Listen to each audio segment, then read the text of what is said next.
I woke up in the garage on an old couch. In the dark, I could barely make out the sensors attached to the body. Mom came up to me out of the gloom, looking crazy. Mom handed me a couple of glowing pills, and I reluctantly popped them into my mouth. My dad was sitting nearby, looking at the monitor that showed my stats. He quietly told Mom that the morning test was a success. I was happy and hopefully asked if I could take a walk in the yard before the next procedure. But my parents frowned viciously. No way. The air is full of sorts of infection. With my health, I cannot leave the house. We won't let you repeat your sister's fate, Mom muttered suddenly. I jumped, startled. What sister? I was the only child. I demanded an explanation from my parents, but they were too busy with their calculations. It seemed that this was more important to them than I was. These devices had surrounded me for as long as I could remember. The fact was that my parents were scientists, and since childhood, they considered me vulnerable to any virus. But I didn't understand why. I felt great. I never even had a cold. But my ancestors still constantly examined me in their laboratory in the garage. They wouldn't even let me go to school, so I wouldn't get infected with something. I was terribly offended. While I was sitting at home, all my life passed by. I wanted to get out of this cage at last, to hang out and walk with my friends like all teenagers. But I believed my parents. They were scientists. Mom's voice brought me back to reality. She said I could go to my room. Well, finally. I quickly ran out of the garage and into the hall of the house and ran to my room. Everything in the house was built to keep me out of the street. And my room was like a hospital room. Everything was sterile, and the only furniture was an iron bed, a table, and a chair. It didn't look like a teenage girl's room at all. My parents wouldn't even let me open the windows and boarded up to the fire escape to the room in the corner of the ceiling. They literally walled me up. The only entertainment was looking out of the window. Today, the sun was shining brightly, and I wanted to go out into the yard. But then I saw a girl on the street. She looked like she was my age. She ran briskly out of the next house with a ball. I hadn't seen her here before. Suddenly, the girl noticed me at the window and waved in greeting. Overcoming my fear, I risked opening the window a little. If only my parents wouldn't notice me. It turned out that her name was Judy, and she had come here to stay with her uncle for the holidays. She offered to play basketball in her yard, but I refused. I couldn't leave the house. Judy wondered why. I complained to her that my folks wouldn't let me go anywhere. In their opinion, I had poor health. But Judy said it sounded like paranoia, and she asked if the doctors were telling me the same thing. I tried to remember, and suddenly realized that I had never been to a hospital. All my life, my health was checked only by my parents. Judy said her uncle was the head doctor at the clinic, and she could get me a free checkup, and then I could know for sure whether I was healthy or not. I agreed, of course. It may be uneasy to doubt my parents' words, but they could be wrong too. Otherwise, why did I feel good? Judy insisted on going to the hospital first thing in the morning, but I knew my parents wouldn't let me go into town. The only option was to escape. I hadn't left the house in years and I was scared, but I thought of Judy and decided that this was my chance to be free. So the next day, I was going to run. I waited until my parents had gone to their lab in the garage, then climbed out of the window and out into the street. Overcoming my terror, I began to carefully descend the drain pipe. I was almost at the ground, but then my sleeve caught on a nail on the wall. I fell down right next to the garage. Heck, what if my parents heard? But all was quiet. Brushing myself off quickly, I ran to the bus stop. With every step, I took the air seemed to get dirtier, and I put my hands over my nose. Oh, why did I start all this? But then Judy appeared in front of me, waving happily. Judy complimented me on my courage and told me that the bus was waiting for us. A couple of minutes later, we were on our way to the hospital. I couldn't believe it. The views outside the window were amazing. I only went to the city as a child, and how great it was outside of my room. Half an hour later, we were at the clinic and Judy introduced me to her uncle. Mr. Brown immediately gave me a full medical examination. It was so different from my parents' tests. They took all sorts of tests and even did an x-ray at the clinic. At the end of the day, Judy's uncle finally called me into his office. My stomach twisted with fear. What if I found out that my parents were right and I was sick? Did that mean I would never leave the house again? But Dr. Brown said it was the first time he had ever seen such a healthy person. Were the parents mistaken? Confused, I picked up the information from the desk and went out into the hallway where Judy was waiting for me. When she heard about the results, she was thrilled. Now I could definitely live a normal life. We drove back home, but I had a bad feeling about it. When I said goodbye to Judy at the bus stop, I realized that I was already late. My parents would be out of the lab for dinner and they'd be mad if they didn't find me. I ran home as fast as I could. The way up was more difficult, but I still climbed up the pipe to the window, opened the window, and froze on the sill. My parents were standing in the room. Mom had a little vein popping out of her forehead, and Dad just stared at me in silence. The horror took my breath away. In an icy voice, Dad asked me where I had been. Haltingly, I told my parents about the clinic. Maybe I could leave the house now. But Mom hissed angrily that I didn't appreciate their concern at all.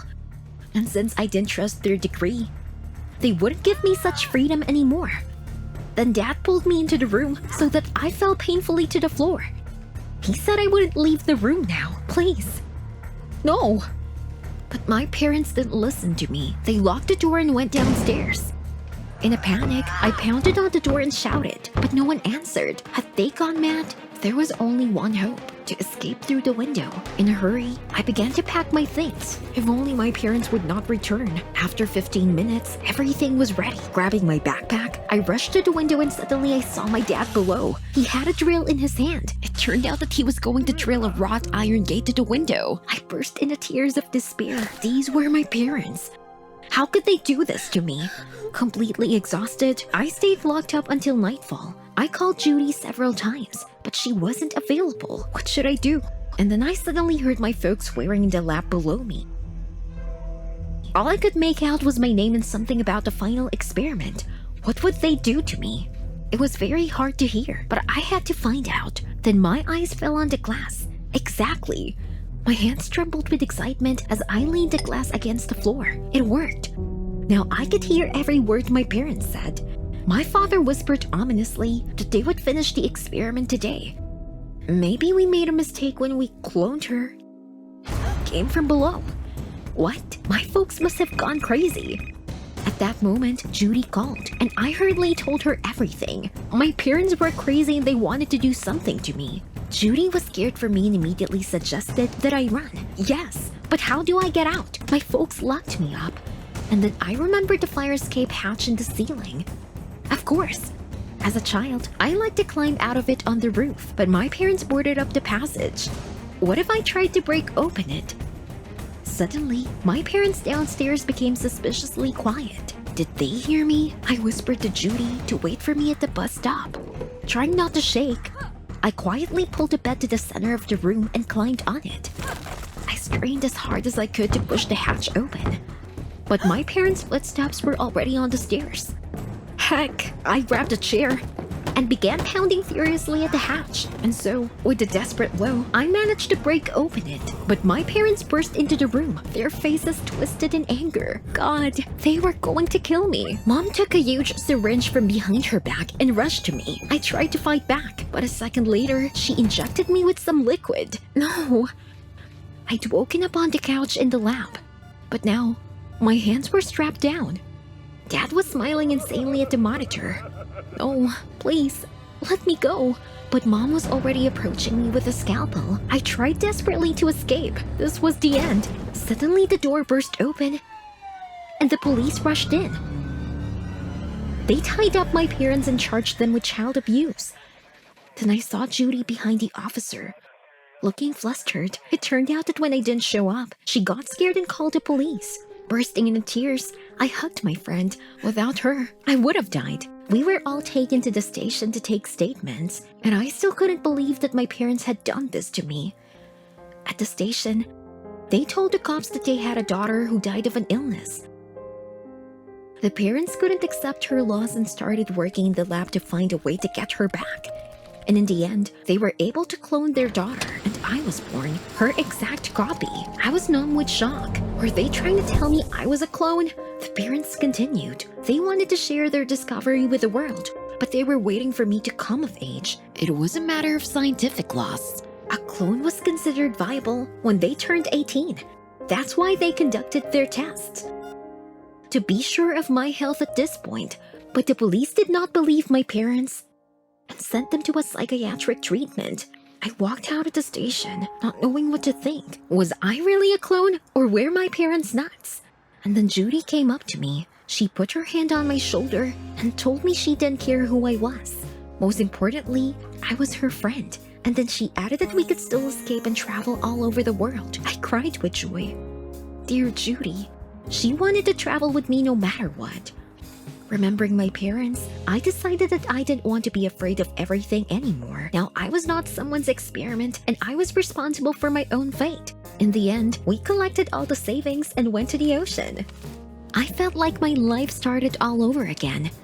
Yes, I still hadn't solved the mystery of my birth, but I was finally free. I was lying on an operating table in the garage that smelled of mildew. Maybe it's not too late to give up, but it took me so long to get there. No, I have to become an anime beauty. The surgeon held up a mask with anesthesia. All I had to do was to breathe in and wake up a different person with a new face. It all started a month ago when Chris was transferred to our class. That's a pretty boy. Blue eyes, bangs. He looked like a character from an anime. But I immediately realized that I was not going to get anything. I was dark, short, and I could not even put two words together at the sight of a pretty guy. And suddenly Chris, walking to his seat, smiled at me. I immediately blushed. Did he really pay attention to someone like me?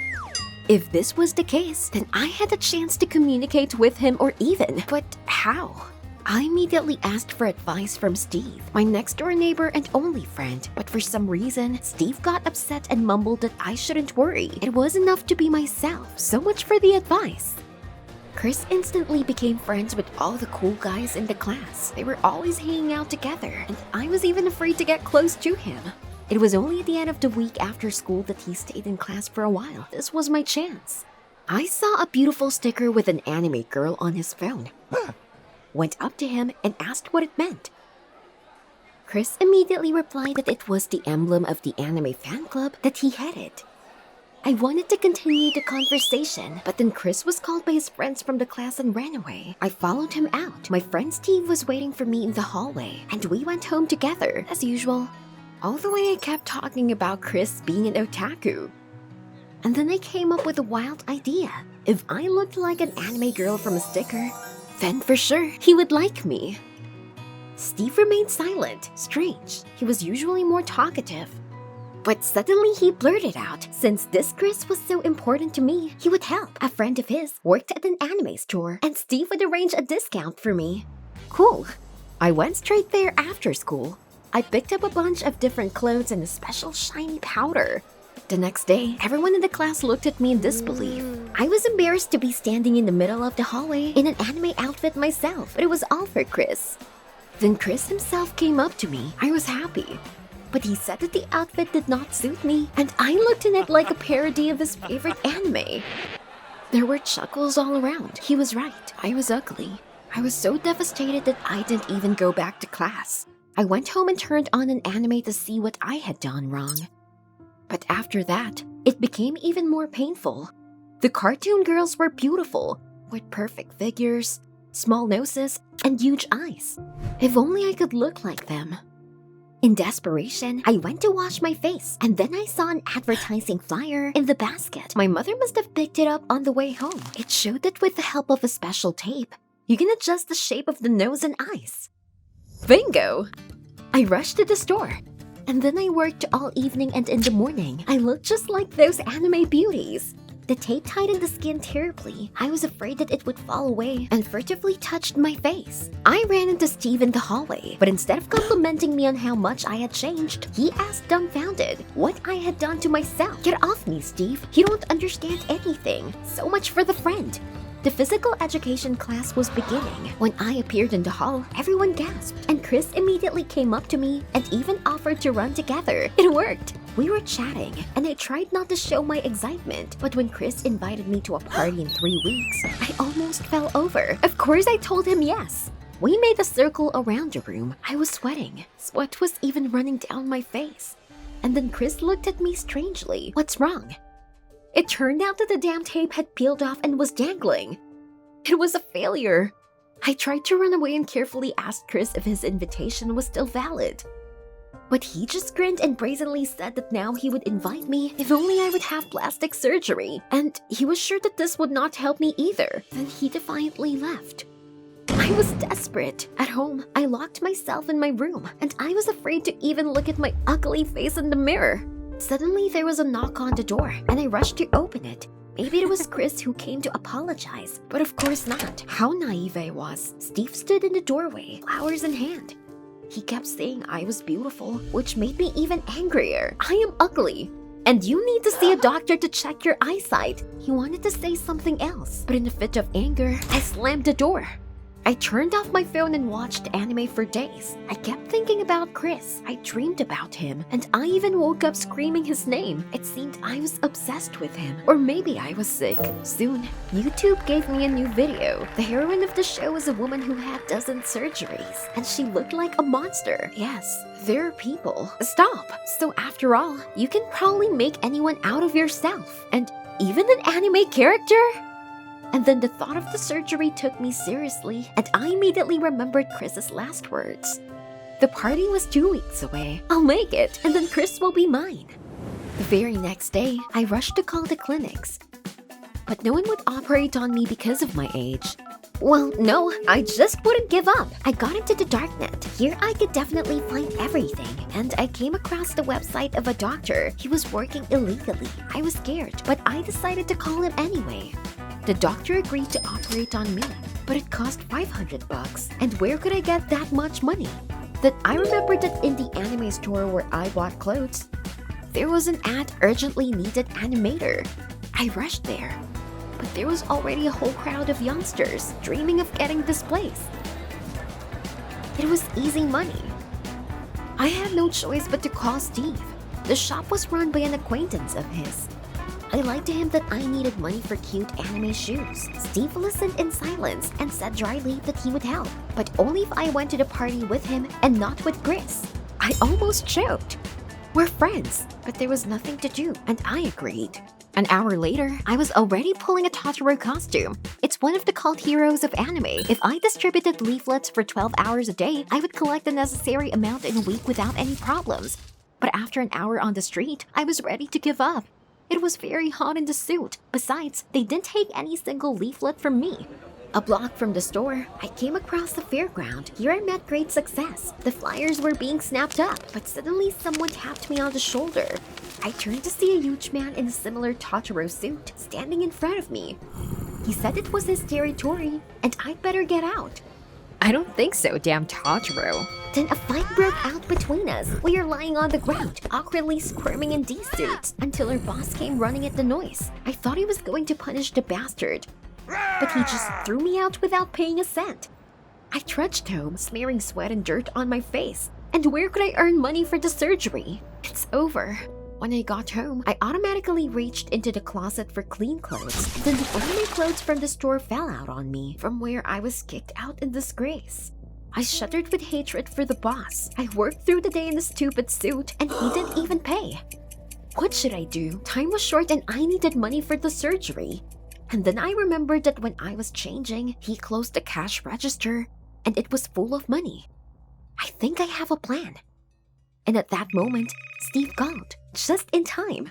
I told him everything. I didn't get paid at the damn store, which meant he wouldn't be partying with me, unless he was going to help me in the robbery. Steve was horrified and tried to talk me out of it. Then I called him a coward and hung up. Handsome Chris would definitely not behave like this. Well, I would do it myself. I found an crowbar in my father's garage and went to the store that evening. After waiting for the boss to lock the door, I put on the mask of the anime villain, Shishio Makoto, and crept to the window. And then someone took me by the shoulder. I was stunned with fear. Steve was standing behind me. He took the crowbar from me, saying that the whole neighborhood would come running at the sound of the glass, and handed me the keys. He managed to steal them from his friend.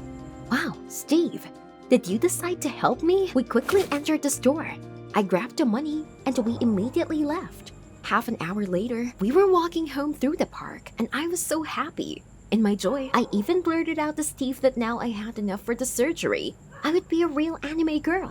Hearing this, Steve turned pale, and he said that he understood everything. I used him. After that, Steve turned around and quickly went home. For a second, I wondered if I'd done the right thing with Steve, but I tried to push all these thoughts away. Soon, Chris would appreciate my efforts, and I definitely wouldn't worry anymore. The next day, I went to the surgeon. I exhaled and walked into the garage where my surgery was supposed to take place. Man, what a measly hole. I hoped I didn't get infected with something here. The lamp blinked, and the anesthetic mask looked like an instrument of torture. I lay down on the table and squeezed my eyes shut, and the surgeon held up a mask with anesthesia. Am I doing this just to please some guy? I thought at the last second. Suddenly, there was a crash. Someone broke in the door. It was Steve. He shouted at the surgeon to get away from me and that he was going to call the cops and literally dragged me out of the garage. I resisted, but then Steve pulled his phone out of his pocket. What kind of nonsense was this? But then I saw how in a fresh video, Chris made fun of my photos and anime costumes in front of his friends. He said they got to him by constantly trying to become an anime girl. But I was just a freak. Something inside me snapped. Oh my god, all this time, he was just making fun of me, and I almost disfigured myself. But then the cops came running out of the dark and handcuffed Steve. The owner of the anime store recognized him from the camera footage, and Steve was tracked down. No, wait! I saw Steve being led away and I knew he was doing everything for me. But now they were going to take him to the police because of me. I made up my mind, and I shouted at the cops that I'd made Steve do it for me. After that, we were taken to the police station together. I was very afraid that we would be sent to prison, but since we were minors, we were eventually given a month of correctional labor. On the first day, we carried bags of garbage, but even here, Steve tried to help me. At the end of the day, it started to rain and we were exhausted waiting for the bus. It looked just like a shot from Totoro. I wanted to say this to Steve, but he suddenly turned to me and kissed me. And suddenly, despite my appearance, I felt the happiest in the world. And I realized that all this time, there was a person who appreciated and accepted me for who I was. I cried with happiness. At that moment, the bus arrived. I turned to the mirror and didn't recognize myself in reflection. There was a huge scar all over my face. It was convex and vile. I was a real freak, so no guy could like me. Thank God that scar is fake. I'm participating in an experiment from one fashion magazine. The goal is to see if I can find a boyfriend with such an ugly scar on my face in 3 days. If I manage, I'll get paid $1,000. My family was poor, and I couldn't dress cool and buy modern gadgets like everyone's. I felt a little outcast because of that. It's so humiliating being a beggar. Albeit beautiful, so I really needed that money. The curator forbade any way to insinuate that my scar was fake. If it popped up, then I definitely would never get the money. And every 3 hours, I had to send them my pics to chat so they make sure the scar was intact. But the thing was that I cheated the curators from the beginning. I have got a boyfriend, so it's sure to be easy money. I'm confident in my boyfriend Zach. He always said he would love me no matter what. I went to school, and everyone of course began to look back at me. Zach stood near the biology office and chatted animatedly with friends. Zach, I'm here. Seeing me, he staggered off. I lied that I had an accident, and I said I loved him very much. But Zach replied with abomination that he couldn't date such a freak and just walked away. What? How? But he told me he would always be around. I had a hard time sitting out my lesson. But then I ran to the toilet. I wanted to get this makeup off sooner. And then I heard some girls whispering next to the stall. One of them said handsome Zach had finally dumped that freak and had already asked the main cheerleader out on a date. I was so bitter and resentful, but Zach would yet regret abandoning me. I came out of the toilet and confidently went to the gym. There was usually rugby team captain Chris practicing. He and Zach had long been at odds. I will win Chris, get money for the experiment, and at the same time, take revenge on Zach dating with his arch enemy. I walked up to Chris and immediately started flirting. That's what I knew. But he just rolled with laughter. He said that I was a beggar woman, and now with an ugly scar. What a jerk. I wanted to leave and pushed Chris, but he cornered me and started taking photos of me on the phone. Get off, Chris. That's enough. But he held me so tight that I couldn't even run away. But suddenly someone called out to Chris. That was the nerd from my class, Cody. He said the coach was looking for Chris everywhere. He let me go and quickly left. And I told the nerd Cody that I would have managed myself. Cody immediately apologized and said he just wanted to help and then offered a ride to the house. I didn't want to be seen with this loser. But I didn't seem to mind a car ride. And then it turned out he had a stupid bicycle. While we were on the way, I burned with shame, but it was better than listening to the chuckles of passengers on the bus. And Cody looked at me that and then. What are you looking at, loser? And then I thought, Cody was perfect for the experiment. I will quickly fascinate this muff and show the curators that I still found a guy. So when we drove up to my house, I asked him out on a romantic date in gratitude for the rescue. But Cody suddenly hesitated and said abruptly he was very busy in the evening and immediately left. I didn't believe my eyes. Did he just reject me? Damn. And I have little time until the end of the experiment. The next day at school was even worse. Everyone at school knew about my ugliness and called me names. And Zach began to avoid me and even hit a couple of times. But that's okay. I'll survive it. Now my goal is the nerd Cody. So I threw a nice note with 2 tickets to the cinema in his locker and wrote that I would wait for him after the lessons at the black door. As soon as the bell rang, I headed eagerly there. Cody will be mine. But local hooligans were standing there instead of Cody. They quickly looked over and the man ripped my backpack out of my hands. I tried to resist, but they grabbed me and held me while their ringleader searched for money in my backpack. And when he realized that there was nothing, he aimed it at a tree. Then I stepped on one guy's foot with all my strength and broke free. I wanted to take away my backpack, but I hurt my leg and bashed straight into the puddle. The guys only laughed loudly. When suddenly Cody appeared out of now here again. He so deftly knocked down the ringleader that the others immediately ran away. Look at you, nerd! He lifted me out of the dirt, took my backpack, and helped get to the bicycle. I asked him where he had learned this, to which he said he had once done karate. We were already late for the movie, so Cody offered to go home. This time I didn't mind. I even liked yesterday's bike ride. At home, Cody made me a compress from which the pain in my legs subsided. This was the perfect moment to get closer. I had already bent over to kiss him, but suddenly Cody pulled away and asked, where did I get that scar from? Was he dumping me again? And then Cody looked at me with sympathy and admitted that he understood what it was like to have a defect on the body. Like no one else. What are you about? At this point, Cody unbuttoned his shirt and showed me a huge, ugly scar on his chest. I hadn't seen such in my life. It turned out that as a child, Cody underwent severe heart surgery, but the scar never went away. He was constantly bullied, and because of this, he even neglected his favorite occupation, swimming. Now he even did go to the beach so as not to undress. I suddenly became so embarrassed. I had only been scarred for 2 days, but I was really sick of the jeers. And the scar was fake, all for money. But for Cody, this was a real problem. At this moment, I received a reminder from the curator. Hurry up, there are only 2 days left. I realized there was an urgent need to act and invited Cody to the beach. When he saw me in a bikini, he would immediately agree to be my boyfriend.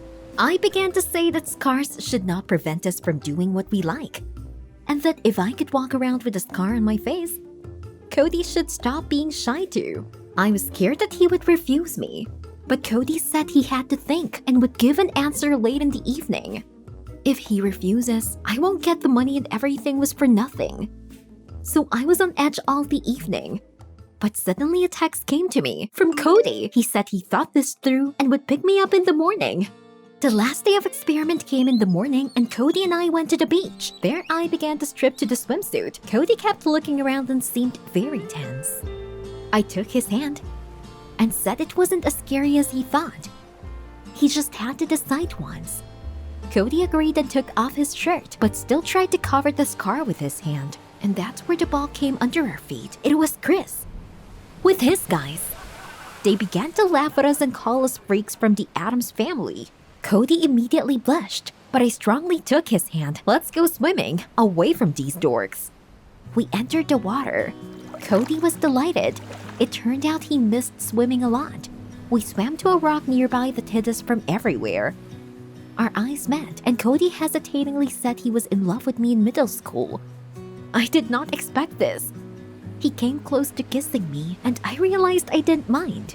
But suddenly Cody changed in his face. Cody, what happened? I touched my scar, and I realized that silicone had peeled off the skin. I tried to stick it back, but it got worse. The scar just fell off my face.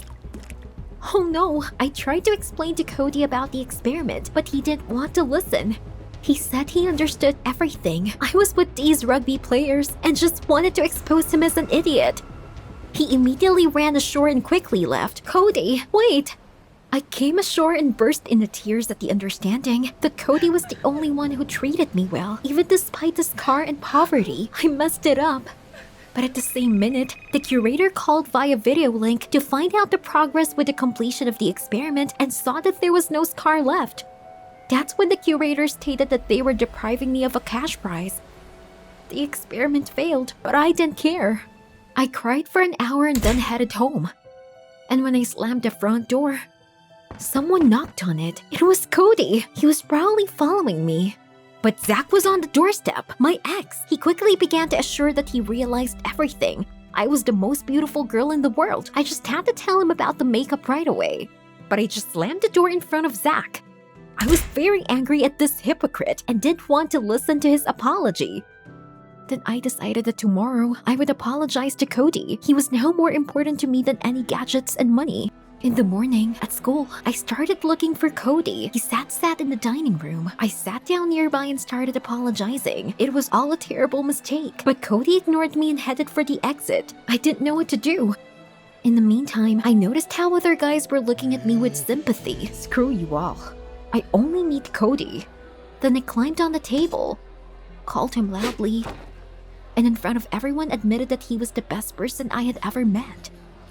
I wanted to be with him, and I apologized for deceiving him. But Cody didn't even turn around. Was he gone and we would never be able to communicate again for the first time? I felt what it means when you lose a dear person. How suddenly Cody, pushing the crowd aside, climbed on the table and kissed me. Everyone around clapped and loved. I put my hand on Cody's chest and felt the scars, and suddenly I realized that the heart of an incredibly beautiful person was beating behind them. I whispered, "It doesn't matter what you have outside and what you look like. The main thing is what a soul you have." At the same moment, I received a text from the curator about a new experiment. I need to spend a year in a relationship without quarrels. I agreed and thought, what if Cody and I could live like this all our life?